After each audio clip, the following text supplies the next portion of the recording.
நீங்கள் உங்களுக்கு தெரிஞ்சிருக்கும்னு நினைக்கிறேன். ஸ்மைல் ஃபவுண்டேஷன் சொல்லிட்டு ஒரு ஆம்புலன்ஸ் வரும், பார்த்துருப்பீங்க. நம்ம குழந்தைகளுக்கும் அங்கே ட்ரீட்மெண்ட்டாக பார்த்துருக்கோம்.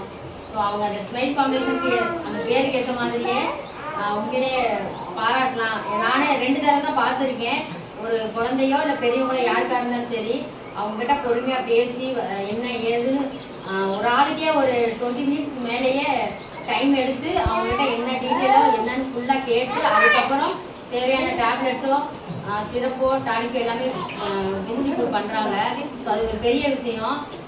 நம்ம ஒரு ப்ரைவேட்டுக்கு போனால் கூட இந்தளவுக்கு நமக்கு பண்ணுவாங்களான்னு தெரியல. என்ன அவங்ககிட்ட ட்ரீட்மெண்ட் போனோம்னா அதுக்கேற்ற மாதிரி குழந்தைகளுக்கும் சரி நமக்கும் சரி ஸ்மைல் ஃபவுண்டேஷனுக்கு பேருக்கு ஏற்ற மாதிரி ஒரு சிரிச்ச முடிஞ்சு நல்லபடியாக நமக்கு பண்ணி கொடுக்குறாங்க. அது ஒரு பெரிய விஷயம் தானே.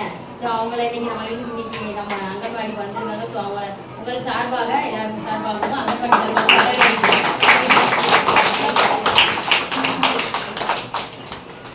இப்போ நம்ம இன்னைக்கு என்ன ப்ரோக்ராம் பண்ணுறோம்? எதிர்காலியம்மா செஞ்சு கொண்டு வர சொன்னையே நாங்கள் கொண்டு வந்துட்டோம். அப்படியா?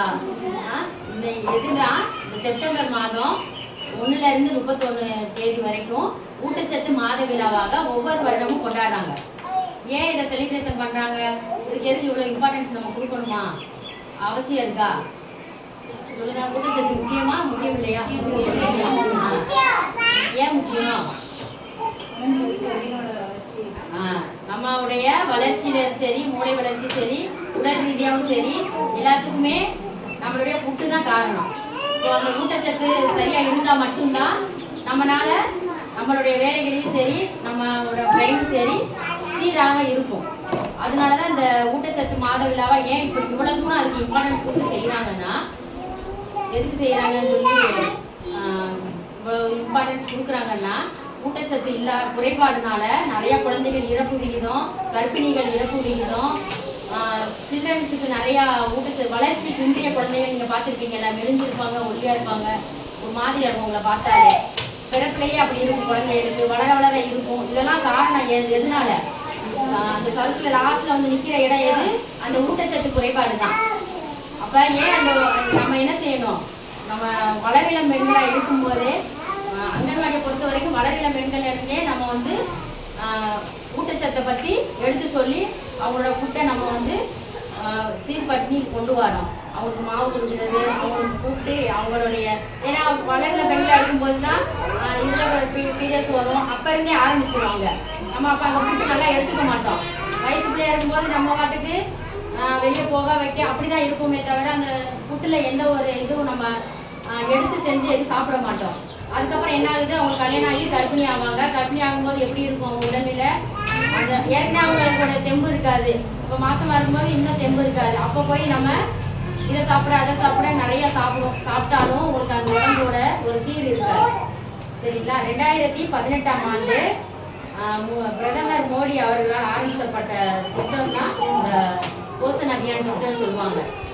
அது அப்ப ஆரம்பிச்சதுதான் இந்த ஊட்டச்சத்து மாத விழாவை கொண்டு. அதுக்கு பேரு prime minister overarching scheme for holistic நியூட்ரிமெண்ட்னு சொல்லுவாங்க. அதாவது அதுக்கு அர்த்தம் என்னன்னா, ஊட்டச்சத்து நிலையை மேம்படுத்துறதுக்காக பிரதமர் மோடி அவர்களால் ஆரம்பிக்கப்பட்டதுதான் இது. இந்தியாவில் ஊட்டச்சத்து குறைபாடு இல்லாத ஒரு இந்தியாவை உருவாக்கணும்னு சொல்லிட்டு அவர் கொண்டு வந்த ஸ்கீம் தான் இது. சரிங்களா? இப்ப நம்மளும் என்ன செய்யணும்?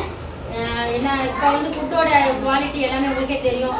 முதல்ல இருந்த ஃபுட்டுக்கும் இதுக்கும் பாரம்பரிய ஃபுட்டு எல்லாமே மாறி போயிடுச்சு.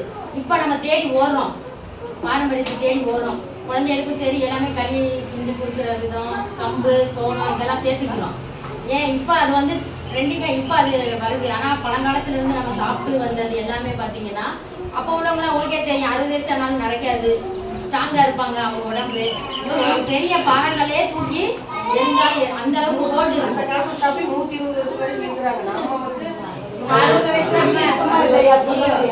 25 வயசு சொல்லுங்க.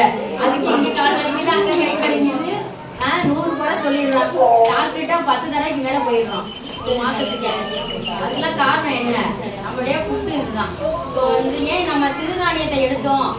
இன்னைக்கு ஊட்டச்சத்து மாதவிழால சிறுதானியத்தை நம்ம ஏன் எடுத்தோம்னா, இதுல உள்ள ஒரு அற்புத சத்துக்கள்லாம் எதுவுமே கிடையாது. நம்ம நம்ம பழங்காலத்துல வந்து இதுக்கு பேர் என்னன்னா மூங்கில் தெரியும் பாத்தீங்களா? மூங்கில இருந்து தயாரிச்சதுதான் இதெல்லாம். மூங்கில் அரிசி தான் ஃபர்ஸ்ட் ஆரம்பிச்சதே. அதுக்கப்புறம் தான் அது மூலமா பயிரிட்டு செல் பண்ணிக்க வேண்டாம். சிறுதானியம் ஏன் சொல்றாங்கன்னா, நீங்க அந்த சிறுதானியத்தை பாருங்க, எல்லாமே சின்ன சின்னதா இருக்கும். அந்த சிறுதானிய வகைகள் அந்த 7 ஐட்டமும் பாருங்க ரொம்ப குட்டியா இருக்கும். அதனாலதான் அதுக்கு பேர் சிறுதானியமே சொல்றாங்க. இதுக்கு பேர் ஆரம்ப காலத்துல நம்ம ஆதி காலத்துல மூங்கில் அரிசின்னு தான் சொல்லுவாங்க. அந்த மூங்கில் அரிசி மூலமா தான் ஒவ்வொன்றா நெற்பயிர் வச்சு அதுல இருந்து விளைவிச்சுதான் ஒவ்வொரு பேரா சிறுதானியமா மாறினது. ஸோ இதுல உள்ள நமக்கு புரோட்டீனு எல்லாமே வந்து வேற எதுவுமே கிடைக்காது. நமக்கு ரத்த சோகை ஏற்படுது, வேற உடல் ரீதியா நிறைய மாற்றங்கள் வருது. அதுக்கெல்லாம் காரணம் வந்து நம்ம ஃபுட்டு தான். ஃபாஸ்ட் ஃபுட் ஐட்டம் தேடி நம்ம ஓடுறோம். ஸோ அதுல எவ்வளவு கெமிக்கல் இருக்கு.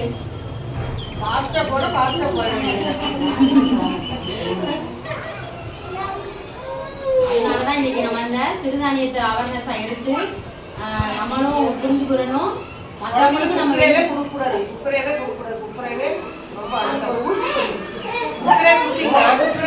எடுத்து தீபத்தை வச்சீங்கன்னா அப்படி எரியும். வயிற்று போய் எந்த மாதிரி எரியும். நிறைய பாதிப்பு.